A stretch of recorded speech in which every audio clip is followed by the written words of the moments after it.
कौशल्या देवी के 4 बेटों की शादी पहले ही हो चुकी थी। उन सबके 2 बेटे थे। 5वें बेटे रवि की लव मैरिज थी, जो 2 महीने पहले ही शिखा के साथ हुई थी। कौशल्या देवी लव मैरिज के सख्त खिलाफ थी, पर चारों बहू बेटों ने समझाया तो वो रवि की शादी के लिए तैयार हो गई। वैसे भी कौशल्या देवी ने पति के देहांत के बाद अपने बच्चों को बड़े लाड प्यार से पाल पोस कर बड़ा किया था, और रवि सब भाइयों में छोटा था, इसलिए सबका लाड प्यार उसे मिला और शिखा घर की बहू बनकर आ गई। कौशल्या देवी के घर में कई सालों से केवल लड़के ही पैदा होते आए थे, इसलिए चारों बहुओं को बेटी की बड़ी आस रहती थी।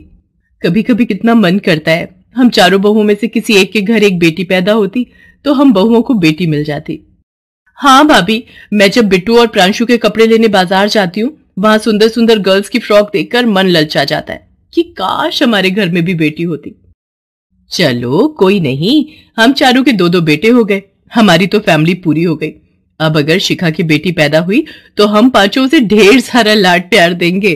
क्या हुआ शिखा, तुम किस सोच में पड़ गई? वो मैं कुछ नहीं भाभी, आप सब बातें करो, मैं सबके लिए चाय बनाकर लाती हूँ। शिखा रसोई में जाकर रोने लगती है। तभी रवि भी आ जाता है। शिखा, तुम दोबारा रोने लगी? मैंने तुम्हें कहा है ना, सही वक्त आने दो, सब ठीक हो जाएगा। पर रवि, मुझसे ये दुख अब और नहीं सहा जाता। ऐसा क्या दुख था जिसकी वजह सिर्फ रवि और शिखा ही जानते थे? ये तो आने वाला वक्त ही बता सकता था। धीरे धीरे समय बीता और शिखा गर्भवती हुई। शिखा का 7वां महीना चल रहा था। कौशल्या देवी और शिखा की जेठानियां भी छोटी बहू की गोद भराई की रस्म की तैयारियों में लगी हुई थी।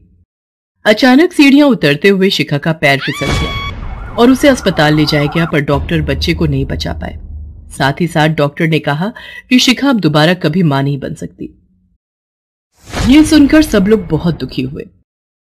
चारों बहुओं के नसीब में भगवान ने बेटों का सुख लिख दिया, पर छोटी बहू के साथ ये कैसी अनहोनी घट गई प्रभु। अब मेरे रवि को औलाद का सुख कभी नसीब नहीं होगा। कौशल्या देवी की बात शिखा सुन लेती है और वो कमरे में जाकर रवि से कहती है, रवि, औलाद के होते हुए मैं बे औलाद कैसे रह सकती हूँ? पिंकी मेरी अपनी बेटी है, मेरा अपना खून। प्लीज मुझे उसे अपने पास लाने दो।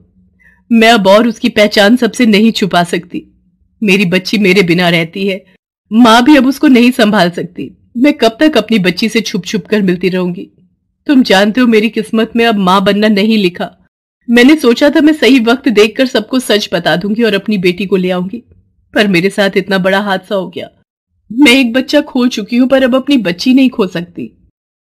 शिखा भी रवि से ये बात कही रही थी कि उसकी बड़ी जेठानी सब बातें सुन लेती है। तुम्हारी बेटी? ये सब मैं क्या सुन रही हूँ शिखा, ये कैसा राज है? हाँ भाभी, मैंने आप सबसे और माँ से ये राज छुपाया। आज हमारी बेटी 3 साल की है। भाभी, आपको याद होगा, मेरा एक जिगरी दोस्त दीपक मेरे साथ ही कॉलेज में पढ़ता था। शिखा और दीपक एक दूसरे से बहुत प्यार करते थे। मैं शिखा को पहले से ही पसंद करता था, पर वो मेरे जिगरी दोस्त दीपक को चाहती थी, इसलिए मैंने कभी उससे इस बारे में नहीं कहा। और फिर दीपक और शिखा ने मंदिर में छिपकर शादी कर ली। मैं इस बात को जानता था, पर एक दिन दीपक कार एक्सीडेंट में मारा गया। शिखा मेरे पास आई और उसने सारी सच्चाई मुझे बताई। रवि, मैं मां बनने वाली हूँ। मैं अबॉर्शन भी नहीं करवा सकती क्योंकि मैं और दीपक चाहते थे कि हम इस बच्चे को दुनिया में लाएं। मैं नहीं चाहती कि दीपक की निशानी को मैं मार दूं। मेरी मदद करो रवि, मुझे कुछ समझ नहीं आ रहा। तुम चिंता मत करो शिखा, तुम्हारा बच्चा, मेरे जिगरी दोस्त दीपक का ये बच्चा इस दुनिया में जरूर आएगा। और फिर कुछ महीनों बाद शिखा ने एक बेटी को जन्म दिया। मैंने शिखा को अपनी पत्नी के रूप में स्वीकार किया, क्योंकि मेरे पास कोई और रास्ता नहीं था। मैं सही वक्त आने का इंतजार कर रहा था, पर हमें नहीं पता था कि हमारी किस्मत में इतना बड़ा दुख आ जाएगा कि ये बात हमें इन हालातों में बतानी पड़ेगी। हमारी पिंकी अपनी नानी के घर पर है। भाभी, मैं और शिखा चाहते हैं कि पिंकी इस घर में आ जाए, अपने घर में। तू चिंता मत कर रवि, पिंकी की एक मां नहीं बल्कि 5 मां होंगी। हम अपनी बेटी अपनी लक्ष्मी का स्वागत खूब धूमधाम से करेंगे। सब लोग खुश थे। शिखा की चारों जेठानियां पिंकी को देखकर बहुत खुश थीं। वो सब पिंकी को ऐसे प्यार करने लगी मानो ना जाने वो पिंकी को कब से जानती हूं। सभी के बेटे भी अपनी बहन को देखकर घुल मिल गए, पर कौशल्या देवी अभी भी मुंह फुलाए बैठी थी। तुम लोग जितना मर्जी कह लो, पर मैं इस लड़की को अपनी पोती कभी नहीं मानूंगी। तुम चिंता मत करो शिखा, हम पांचों मिलकर अपनी बेटी पिंकी को बहुत प्यार देंगे। धीरे धीरे समय बीता और पिंकी भी अपने भाइयों के साथ बड़ी हो गई। पिंकी के सभी भाई नौकरी पर लग गए थे। पिंकी घर में अकेली बेटी थी, इसलिए सब उसे बहुत लाड प्यार करते थे। पिंकी एक सफल डॉक्टर बन गई थी। आज आशीर्वाद देने के लिए उसकी 5 माएं सामने खड़ी थी। मैं कितनी खुशकिस्मत हूं, मेरे साथ 5 माओं का आशीर्वाद है। पर दादी माँ, कहते कहते पिंकी की आंखों में आंसू आ जाते हैं। उसकी 5 माँ उसे गले लगा लेती हैं और दही शक्कर खिलाकर उसे भेजती हैं। धीरे धीरे पिंकी शहर की एक प्रसिद्ध हार्ट सर्जन बन जाती है।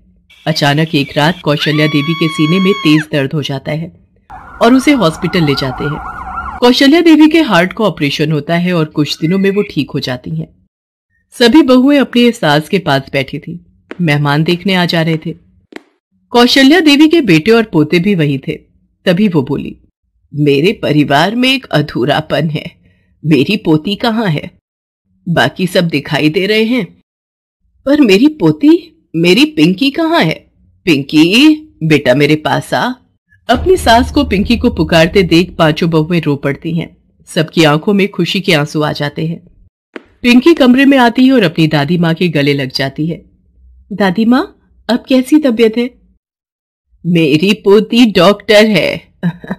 मैं जानती हूं मेरे दिल का ऑपरेशन तूने ही किया है, फिर मुझे कैसे कुछ हो सकता था। तेरे इलाज से मैं बिल्कुल हट्टी कट्टी हो गई मेरी बच्ची। और फिर उस दिन के बाद सबकी लाडली पिंकी कौशल्या देवी की भी लाडली बन गई।